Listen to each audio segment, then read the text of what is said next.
Now we move on to our final segment for today's module session. Our final presentation focuses on GCM prospects and perspectives from the country of origin. And I am pleased to introduce Assistant Secretary Robert O. Ferrer Jr. He serves as an Assistant Secretary for Migration Affairs at the Philippine Department of Foreign Affairs and briefly acted as the head of office for the Undersecretary for Migration Affairs in 2025. His diplomatic career includes postings in Turkey, Russia, India, and Austria, as well as leadership roles in the DFA Mindanao office and regional Asia divisions. A former journalist and political science instructor, he has been recognized for works in disarmament and humanitarian diplomacy. Ferrer Jr., Assistant Secretary Ferrer Jr. holds an MA from the University of the Philippines and an AB from Lyceum Northwestern University. Sec Ferrer, for the floor is now yours. Thank you so much. Thank you, Lance, for that kind introduction. I'd also like to thank Ambassador Alabsi for his wonderful presentation. A lot of the things that he said resonates with me because not only because I agree with it, but because we have made the same findings. So greetings to everyone, although I don't see your faces, I only see your avatars. I hope to see all of you live at some point. May I ask the Secretariat to please play for the first 15 minutes the commitments of the Philippines to the GCM.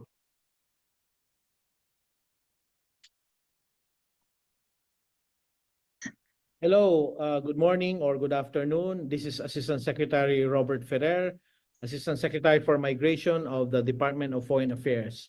I'm here to represent my office, Office of Migration Affairs, and also my boss, Undersecretary Eduardo A. De Vega, Undersecretary for Migration Affairs of the Department of Foreign Affairs. And gusto namin kayong batiin for this 6th National Conference on Migration Health or NCMH. And I would like to talk about the GCM implementation in the Philippines. As we all know, the GCM is a groundbreaking international agreement to make sure that migrants are able to transfer from one location to another safely, orderly, and also now taking into account the health needs of migrants. And as we all know, because of the US elections and the ongoing political developments in Europe, the health of migrants takes a very huge and significant profile in the minds of decision makers and stakeholders worldwide, be it at national level, provincial level, and regional level. And the bottom line is we help save lives, we protect lives, we make sure that the quality of life of migrants is not sacrificed if they seek greener pastures, and if they do that, that they would follow the laws, customs, and traditions of the country that they are adopting themselves into, because this is a basic right. Migrants have a right to safe and orderly migration, and the original inhabitants of a given country also have a right to live their lives as they see fit, especially in a democracy. So health is a main concern for the Philippines, being a GCM champion country, and the health of migrants is of paramount importance to the administration of President Bongbong Marcos. And as you know, the Philippines has been a sanctuary country, not only to migrants over the centuries, over the eons, because the Philippines was populated in waves of migrants, starting from the Aitas, who are genetically relatives of the Aborigines of Australia and elsewhere in the South Pacific. So we are all relatives. And we have been sanctuaries to political asylum seekers escaping from repressive regimes, and those who have settled in the Philippines have settled with the Filipino people who are very accepting and who are generous to a fault, and they're able to maintain their health. And even the rich migrants from the Western countries, they migrate to the Philippines for more healthier climates, a more relaxed environment, access to affordable healthcare, access to leisure spots. So it goes both ways. So now to the topic at hand. I am delighted to be invited here today at the 6th National Conference on Migration Health to discuss the country's implementation of the Global Compact for Safe, Orderly, and Regular Migration, or GCM. The Philippines has come a long way in implementing the GCM since voting for its adoption in December 2018. The country actively participated in the International Migration Review Forum, or IMRF, in May 2022, as guided by our comprehensive voluntary national review to share progress in the GCM. As a GCM champion country, the Philippines continues to conduct various programs, initiatives, and engagements, noting the recommendations from the IMRF Progress Declaration to maintain and further accelerate its implementation of the GCM. Now, this slide on enhancing pathways for safe and regular migration. To enhance pathways for safe and regular migration, a number of developments have been made in the past years. The Department of Foreign Affairs launched the issuance of electronic apostille for Philippine e-certificates of civil registry documents issued by the Philippine Statistics Authority, or PSA. The DFA also supported the joint program on bridging recruitment to reintegration in migration governance, or Philippines, open and close parenthesis, bridge, convened in 2020 by the IOM, ILO, and UN Women, and funded by the Migration Multi-Partner Trust Fund. And the Philippines being a steadfast contributor to the budget of the IOM and a willing contributor to the leadership of the IOM. The Commission on Filipinos Overseas, or CFO, likewise launched the full implementation of the CFO Digital Certificate, which can be accessed online by clients who completed the Pre-Departure Orientation Seminar, or PDOS, or PDOS, which is a requirement of the Philippine government that its outward migrants who aim to be remunerated workers in foreign countries need to go through before they go outside. Meanwhile, as part of the government's efforts to combat trafficking in persons in the migration cycle, the Interagency Council Against Trafficking, or IACAT, in which the DFA is an active member, launched a collaborative study on Philippine backdoor exits in January 2024. The IACAT, including the Bureau of Immigration of the Philippines, further amended some laws, as well as the reorganization of offices to intensify efforts to combat trafficking, especially in those areas that are not normally looked at by security agencies.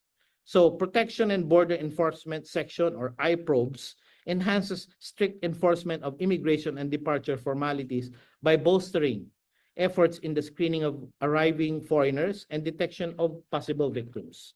Next slide. This promoting meaningful contribution of migrants to development. The Philippines further continues to acknowledge the role of its diaspora as vital actors in the political, economic, social, and cultural development of countries of origin, transit, and destination. To promote their meaningful contributions to development, the Commission on Filipinos Overseas, or CFO, continues to organize the Month of Overseas Filipinos every December and the biannual Presidential Awards for Filipino individuals and organizations overseas, or PAFIOO, in which the Office of Migration Affairs is an active member, to acknowledge the contribution of overseas Filipinos to the Philippines' relief, rehabilitation, and development efforts. The CFO also has various programs for the youth, migrants, and the Filipino diaspora, both implemented here in the Philippines and across the world, primarily through our diaspora in partnership with the Philippine Foreign Service personnel and foreign service posts. The DFA convened in January 29, 2024, the first multi-stakeholder symposium called Filipinas Ultramar, Philippines Beyond Borders, towards a national consensus on the Philippine diaspora. Now, this is an ongoing conversation. There have been conclusions. The IOM was invited as a partner in one of the sessions. Also, Mexico, as a fellow migrant sending country, they were active there. Members of Congress, Senate were also there, and DMW, CFO, and many other agencies, both private and public, including NGO partners such as Migrants Watch, the Blas Ople Policy Center, churches, and non-state NGOs who are interested in the migration phenomena of the Philippines. They were all invited. So this national consensus on the Philippine diaspora is being underscored and discussed in order to have a strategy shift from traditional focus of just remittances, because our overseas Filipinos are looked at as remittance senders. The Filipinas Ultramar thesis basically advances the proposition that our diaspora are force multipliers for Philippine development, and particularly for the Philippine Development Plan. And they are an extension of the Philippines Metropolitan, which is the 300,000 square kilometers of the Philippines. Outside of the Philippines, there is a Pilipinong Kamalayan na nandyan sa labas ng bansa natin, na kung saan yung mga kapwa Pilipino ay nag-uusap sa kanilang sarili, para sa sarili nila, at sa kanilang sariling kamalayan at kanilang sariling komunidad para tumulong sa buong mundo. The diaspora of the Philippines can be a national or international global public good for the Philippines, not just for the Philippines, but for the rest of the world. And this has happened in many countries in Europe, in the Americas, where the diaspora have been providing value-added services through volunteerism to their host countries, and they have gained recognition as a result. So following that initial symposium last January 29, held in Manila, the DFA initiated interagency collaborations on strengthening bilateral labor agreements for all healthcare workers in collaboration with partner agencies such as the DOH, the DMW, DOLE, PRC, and many others who are in charge of crafting a strategic national policy on outward migration, because we do not want to lose our own health workers to the rest of the world. We also have our own national health needs, and this is exemplified by the National Human Resources for Health Master Plan discussed by the DOH before Congress and discussed during this very same meeting we are having. So these BLAs for all health workers would have to be strategic, since Filipinos are to take care of their own health needs first. And in partnership with partner countries who have very good bilateral relations with the Philippines, yes, we have entered into bilateral labor agreements subject to the oversight of the Department of Foreign Affairs under Executive Order EO 459, wherein the President will authorize other agencies to conduct negotiations, discussions with other countries after the DFA reviews it and gives its imprimatur. This next slide, ensuring the health and socioeconomic needs of migrants. Building on the lessons learned from the COVID-19 pandemic, the Philippines maintains its health care services accessible to migrants. As we all know, the Department of Health leads the multi-sectoral Philippine Migrant Health Network, which DFA is part of, which has recently adopted its 2023-2028 strategic plan to improve the access of migrants and their families to quality health services across the migration cycle, as well as the National Human Resources for Health Master Plan, which I just discussed, for 2020 to 2040, which includes a chapter on migration and reintegration of Filipino healthcare workers. Our DOH colleagues further continue to regulate the operation of the medical facility for overseas workers and seafarers, or MFOWS. Developments to improve bilateral labor agreements on the recruitment of healthcare workers are likewise ongoing, including an interagency collaboration to connect returning nurses and other healthcare workers to local employment opportunities here in the Philippines, so they do not have to go abroad, and if they do go abroad, it is a choice. Overseas Filipinos can further avail of the government social services through memberships in the Philippine Health Insurance Corporation, or PhilHealth, the Social Security System, or SSS, and Overseas Workers Welfare Administration through forging bilateral security agreements for portability arrangements, among others. Efforts have been made to advance financial inclusion, financial literacy, and financial security led by the Bangko Sentral ng Pilipinas, or BSP, together with OWA and the private sector. The DFA led the establishment of the Assistance to Nationals, or ATN program, in 1995 and continuously improved it for the next 27 years until now. It's an ongoing search and maintenance of excellence. And it continues to provide assistance to distressed Filipino nationals abroad, particularly permanent migrants, dual citizens, trainees, students, and bona fide tourists, among others, as well as OFWs in countries without MWOs. While there are now more resources available for assisting distressed Filipino migrants through the DFA and DMW, as well as OWA, the DFA shall remain as the lead Philippine agency in migration affairs, actively participating in international dialogues and platforms for migrants, migrant workers, and other migration-related programs and issues, including the upcoming meeting in Geneva of the IOM General Assembly. This next slide, strengthening international policy engagements and cooperation. Since the first IMRF in 2022, the Philippines has since partnered with governments and international organizations in organizing fora and dialogues on timely and relevant issues on migration. Forums were held to elevate the issue of wage theft. For example, one particular meeting in New York was attended by none other by Undersecretary Eduardo De Vega in 2023. Co-organized by the Philippines with like-minded states and civil society organizations. The Philippines, and IOM partnered in convening the Ministerial Roundtable on Migration, Environment, and Climate Change in the Asia-Pacific region at the sidelines of the high-level week of the 78th session of the UN General Assembly in New York. The Philippines also successfully concluded the constructive dialogue with the UN Committee on Migrant Workers, or CMW, on its third periodic report on the implementation of the Convention on the Protection of the Rights of All Migrant Workers and members of the... Thank you. So we have to cut it short because we still have 15 minutes.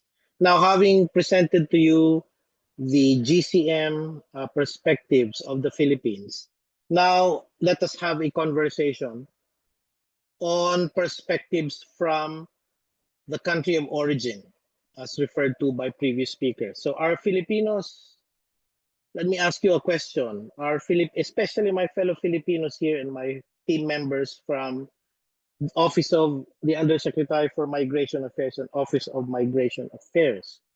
Are we Filipinos the perfect migrants for the dystopia? Not the diaspora, the dystopia.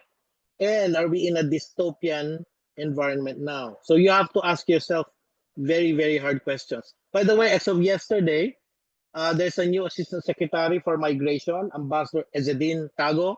He assumed yesterday. So I'm no longer the Assistant Secretary for Migration. I'm now on leave pursuing my PhD from Asia Graduate School of Theology. And Ambassador Eduardo De Vega is flying to Paris. So he is also no longer the Undersecretary for Migration Affairs. It is now Ambassador Leo Herrera Lim, fresh from Copenhagen. So let's go to slide 2, Ms. Atos. In the more than 5 decades that followed the initial deployment of Filipino overseas contract workers, can you show the second slide of my presentation? The second slide, slide 2. This is already 3, I think. Oh, sorry. Okay, so let's go to 3. In the more than 5 decades that followed the initial deployment of Philippine overseas contract workers, or OCWs, in 1974, the world's condition has not improved. In fact, it has worsened, not because of migrants. We are just witnesses of what's going on and victims as well of the worsening situation of the world now, which I can describe as approaching dystopia. Why dystopia? Because there are many stress factors and stress originators in the world right now. And you can see here, there's a trifecta. This is a presentation I gave to country head Tristan Burnett of the IOM. So while there is an increase in knowledge, we have internet, we have amazing social media, we have we can talk to our grandmother halfway across the world. It's like it's an amazing time to be alive. There's an increase in knowledge, and you UP students and you fellow learners know this. But there's also an increase in movement, as alluded to by previous speakers, and that's why the IOM was established. By the way, the IOM was established, mind you, because of the problem of resettling Germans after the Second World War, when they were forcibly expelled from Pomerania, Silesia, and East Prussia following the defeat of Nazi Germany. So that's how all this discussion about the need for an IOM started. It is born of war. It is relevant for war. So there's an increase in movement. Number three, in the trifecta, there's an increase, however, unfortunately, in calamities and disasters, plural. So these three factors are on top of one another. They are simultaneous, not necessarily sequential. So you can see there is a pressure building up in the world about to explode. Part of that pressure is the potential conflict between migrants and host countries, mentioned by Ambassador Osama, wherein there is a tension because the migrants refuse to assimilate and they refuse to adopt the norms and the cultures, the democratic traditions of their host countries, whether Western Europe or the United States, etc., etc. Also, the South feels that as well. So the pressures, like a volcano, magma under the volcano, there are political, demographic, and economic pressures. The previous speaker mentioned the birth rate. It's very dangerous because the rich countries of the world, Western Europe, is dying. Literally, they're not producing children anymore. Japan will disappear in 2 generations. South Korea will disappear in 2 generations. In 70 years, the population of China will go down by 1/2, while the Philippines population will go up to, I think, 175 million, because we still have a replacement rate of 1.9, approaching 2.0. So we're above the threshold warned about by the previous speaker, which is 1.8. Okay, so that's a demographic pressure point. Economic pressures building up and about to boil, if not boiling already. So slide 4, please. So in our comment to the 4th UN Secretary General's biennial report, as called for by the Global Compact for Safe, Orderly, and Regular Migration, we said here, can you please show slide 4? The Philippines considers IOM as a partner in implementing the GCM. As such, the Philippines stands ready to engage all stakeholders in anticipation of and in the search for sustainable solutions for the trifecta of, this is another trifecta, not the one on the screen now. Number one, population decline in many countries in the West and Asia, coupled with population increase in others, particularly in sub-Saharan Africa. So number two, climate change induced crop failures and localized food security challenges, also in sub-Saharan Africa and in many parts of the global south. And number three, unrest, instability, war, and conflict in the same geographic area, 1 and 2 are happening. Okay, can you show slide 4, please, Ms. Atos? There you go. So next slide, please. So now I'm going to talk about the Philippine diaspora. Are we the perfect migrants for this future that we have?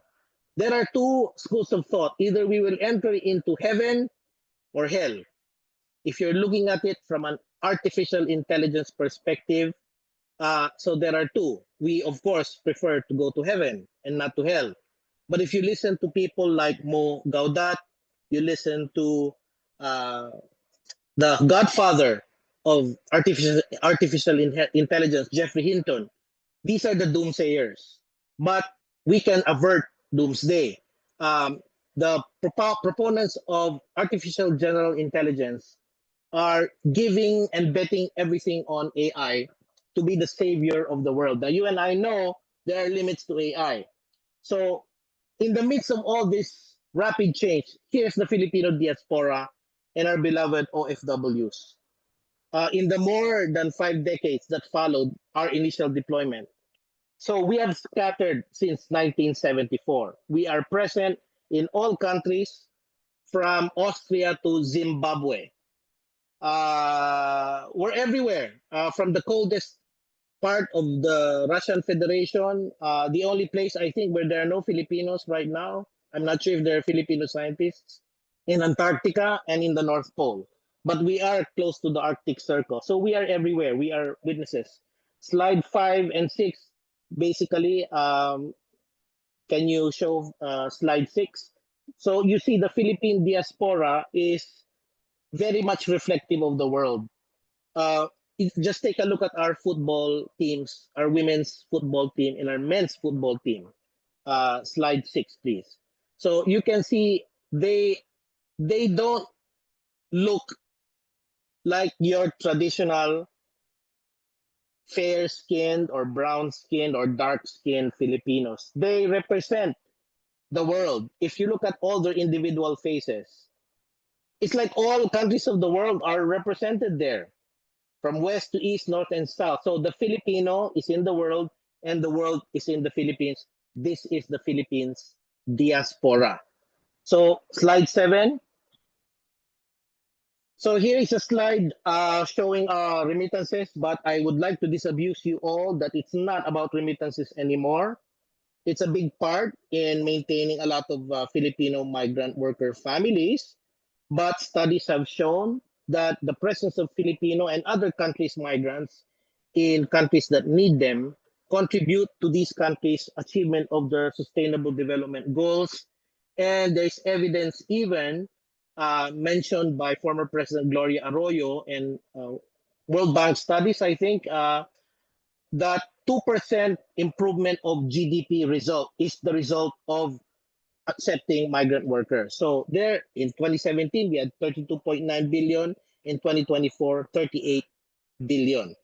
So it's not about remittances anymore. But I would like to state also that it's an economic decision.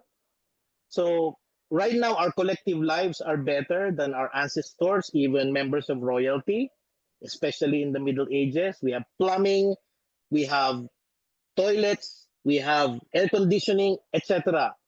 But we are certainly not happier. Because if we were happier, why do we have 2 million overseas Filipino workers? Doesn't it make more sense if they stay in the Philippines, which is heaven to Filipinos? It's a beautiful country, but you need money to enjoy your country. So because of this consumerism, we're part of that. Since infancy, especially the young people, I want you to know and be aware that you are being trained to be consumers. You work until you're 65 or when you die, and then where is your quality of life? So there's you have a term called quiet quitting. So please make sure you know what your values are and build your life on that. So we are consumeristic. That's why a lot of Filipinos go abroad. Slide 8, please. Now we have a volatile, unpredictable, confusing, and ambiguous world. And Filipinos, like anyone else, they want safety, security, steadiness, predictability. For many overseas Filipinos, not just the 2 million OFWs, the source of this stability is each other. And I'm glad Ambassador mentioned that families should be deployed together. So you cannot be deployed in isolation. You have to have a group with you. And Filipinos are very good with that. Filipinos are not used to being alone. The diaspora included. We have a barangay system abroad. And of course, there's a not just physical, but a virtual connection is available. Slide 9, please. I'm going faster.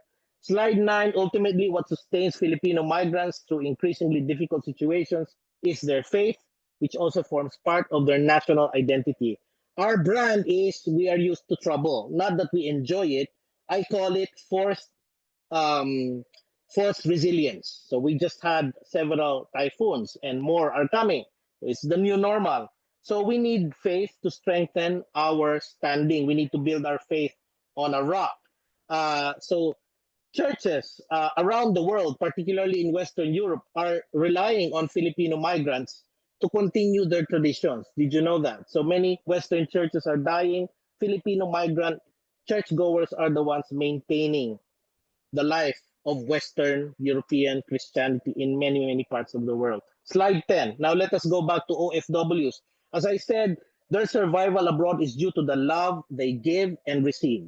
What is the most important thing in life? Some people, it is to improve your status. I posit that that's not the most important thing in life, na umangat ka parati sa buhay mo. The most important is to be ability to give love and receive love. Their time, the OFW's time spent abroad, while it translates to money and their physical absence from their loved ones is mitigated by online presence, uh, studies will yet show that the situation has evolved. So there is a new uh, thing called Filipinas Ultramar. It's a national conversation. I'm prepared to discuss this at length later, perhaps. Filipinos abroad have developed a separate sense of community abroad, not necessarily connected to the motherland, but we try to reconnect that. Number two, they have integrated into their host countries. Number three, they have been granted full citizenship while retaining sympathies to the motherland and loyalty to their families back home. Number four, they have married into their host cultures. So this is a reality. I posit that for a small portion of the 12 million or so overseas Filipinos, perhaps 10%, their life as part of the Filipino diaspora has been transformative both for them and the culture they have adopted themselves into. So some very few have even become national leaders and influencers in their new countries. I don't have to enumerate them. They're quite popular, very prominent, including Hollywood in the sports world culture. Now, couple this phenomena once again, I go back to AI. Why am I always going back to AI? Because AI wants to replace human labor, especially automated robots with artificial intelligence. So the proponents of AI, including Sam Altman, are leading us into what's called a gentle singularity without too much stress or disruption. Half of you listening now, your jobs might be threatened by AI. So you better recalibrate and retrain and refocus. So this is a storm. The push and pull factors that drive Filipino outward migration will soon be radically changed within a few years. Are Filipino migrants, actually all migrants, going to fight AI, refuse to work with it, or be part of this ride? Slide 11, and we're almost finished. For Filipinos, I would like to emphasize the following. Like the storm-swept trees and plants of our country, Filipinos are used to being windswept and storm-stricken in the Philippines, making them stronger, like our giant grass, the bamboo. Okay, so what doesn't kill us make us stronger. You see these storms that come to the Philippines regularly. Slide 12.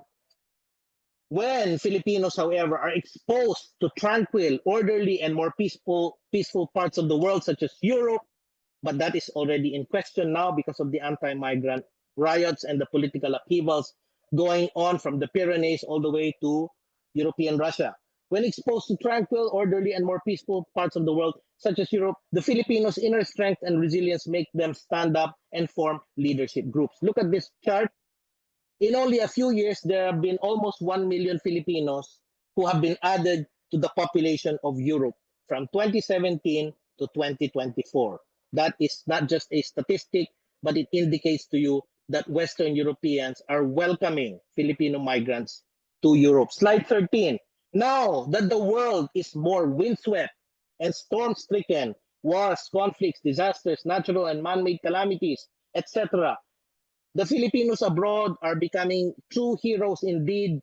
Nagkaroon sila ng kamalayan on how to improve their own nation noong lumabas sila ng Pilipinas. Rizal became a hero because he was a migrant first. Del Pilar became a hero because he was a migrant first. All these migrants are potential heroes because they have clarity, they have vision, they are empowered. So in conclusion, Filipinos need other Filipinos, yes. That is why we have Filipino community organizations and networks worldwide. The Filipino diaspora form the seeds. Diaspora, spores. Spores mean seeds that form interlinked networks like the so-called Wood Wide Web in nature because trees talk to each other through their roots. Ganon din ang mga Filipinos. Now, AI-driven robots are being developed to replace human labor, yes, but you cannot replace the human connection, and the Philippine brand is that precisely. We are good at connecting. Slide 14. Are Filipinos being used by God to strengthen global resilience? I'm taking my PhD in a seminary, so I have to talk about this also. Yes, they are. I believe they are very much used by the Almighty in stabilizing the world, in making the world a better place. Slide 15, please. Conclusion. The Philippines may be a young nation born of migration. You can see there the flows of migration from ancient times, but we are agile and able to respond quickly and humbly to global challenges. Um, in closing, there now exists little nations, quote unquote, of overseas barangays and Filipino community groups outside of the motherland or metropolitan Philippines. Taken as a whole, and if well coordinated by the President's alter egos abroad, namely the Philippine ambassadors and consuls general in the 94 foreign service posts worldwide, along with their respective country teams, then this constitutes a national consciousness outside of the nation.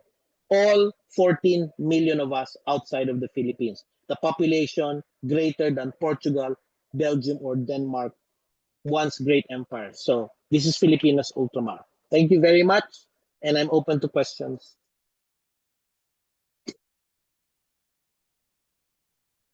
Thank you, former ASEC Ferrer Jr., for providing us with the perspectives and commitments of a country of origin, especially the Philippines, in engaging with the GCM and, of course, the SDGs, and for raising a critical inquiry. Are we in a migration dystopia?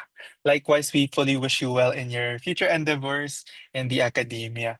With that, Thank you. before we move on to the next session, or the next segment of our program, we would like to delightedly acknowledge the presence of our executive director here at the UP Cephal Philippines, who will be facilitating our question and answer forum.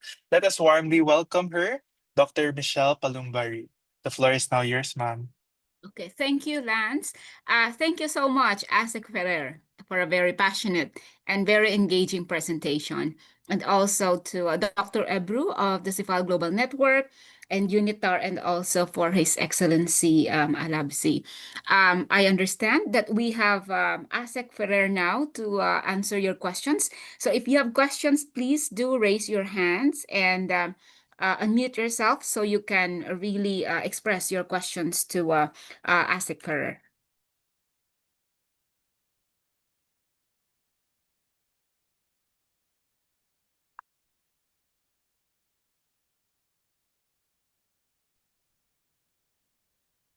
Okay, so I don't see any hand at the moment, but um, Asik Ferrer, Ma'am, questions for, yes, please, Lance. Ma'am Mitch, Yes. I think Catherine is raising her hand po. Hello, Miss Catherine. Nice to see you again here. So you have a question for Asik Ferrer. Please unmute yourself and say your question to address your question to him. Yes, please. Thank you po, ma'am. Hello po, Sir Bob. Hello, okay. My director for migration and policy advocacy.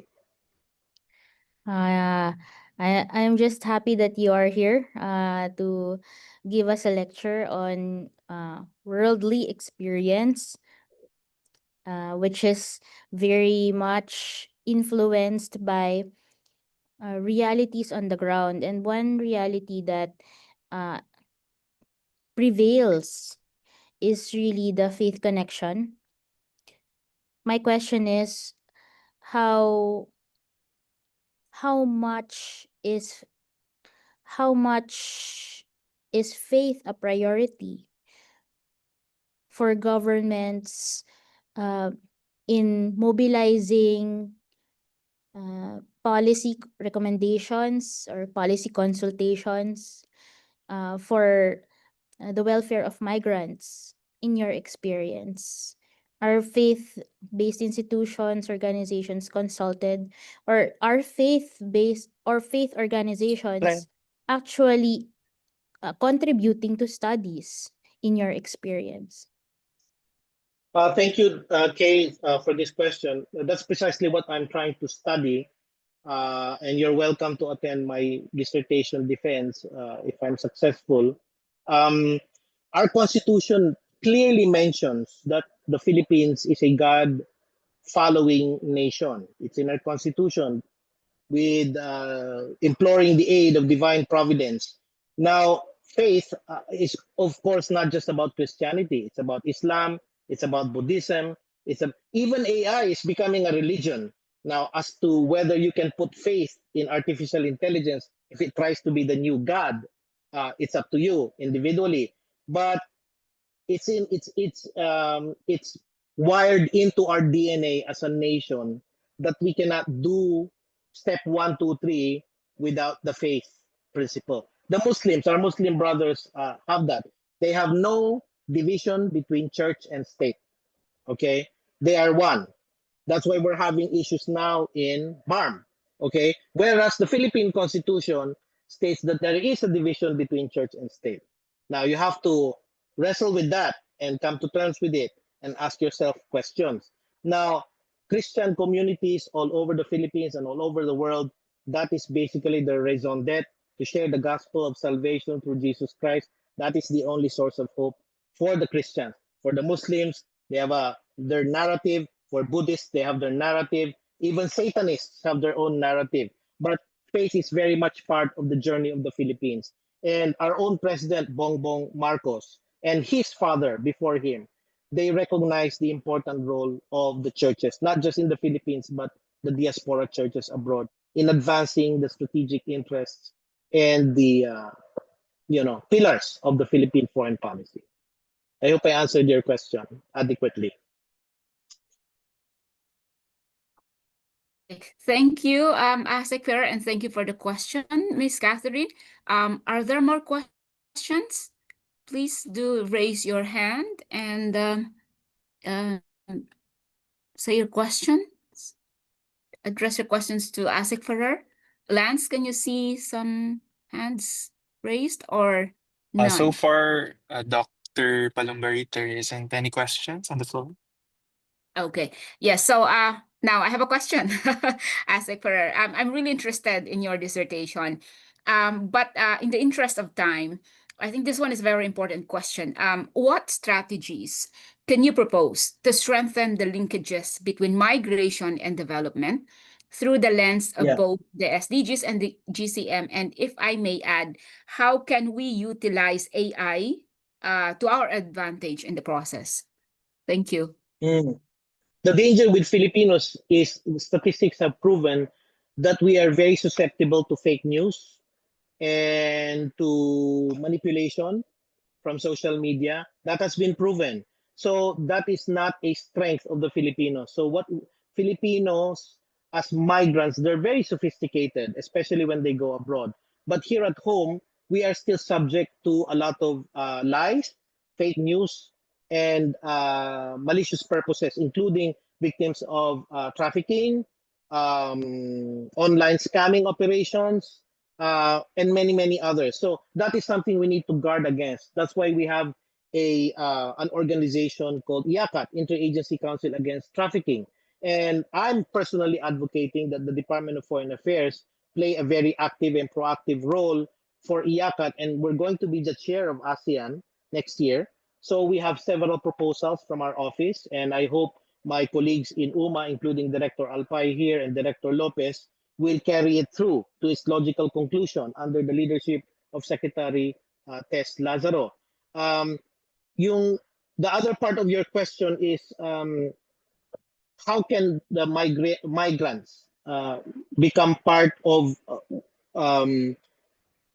SDGs and global development? Well, for example, an Italian wife who does not have a Filipino nanny, that means that Italian wife and her children will rely only on the breadwinner, mostly it's the husband, to earn income for the family, for the Italian family. Let's say $5,000, 5,000 euros per month. But if that Italian mother has a Filipino or any other nationality nanny to take care of their children, then she is free to work in her own career. So it becomes a two-income family. From a 5,000 euro per month income family, it becomes a 10,000 euro per month income family, and they have change to give a salary to their nanny. So let us not belittle the contributions of nannies, the most humble of all migrants, pipe fitters, street cleaners, taxi drivers, etc. They collectively contribute a lot to the SDGs of migrant receiving countries, which are in the global north. So the narrative has been truncated already. We do not believe anymore that we need to go there abroad. They actually need us more. Ambassador Osama mentioned that. And now, whether you believe it is a demand-driven world or a supplier-driven world, that is something we need to study. Because if it is a supplier-driven world, the Filipinos and the Indonesians, the Bangladeshis, the Pakistanis, they are the boss because they provide the labor. Now, there is a very short window because the AI humanoids are coming. The AI army is coming, maybe less than a generation. So in less than a generation, we don't need you migrants anymore. China won't need you. They'll build armies of robots from nurses, doctors, technicians. So this is a window of opportunity for migrant sending nations to leverage their very solid, legitimate, and significant contributions to the global public good and the global economy. So we posit in UMA that it is actually a supplier-driven human resources global economy. Now, on the streets, yung mga nagda-drug dealer, yung mga drug pusher, di ba sila yung boss? Sila yung nagpo-provide ng drugs, di ba? Sila yung boss.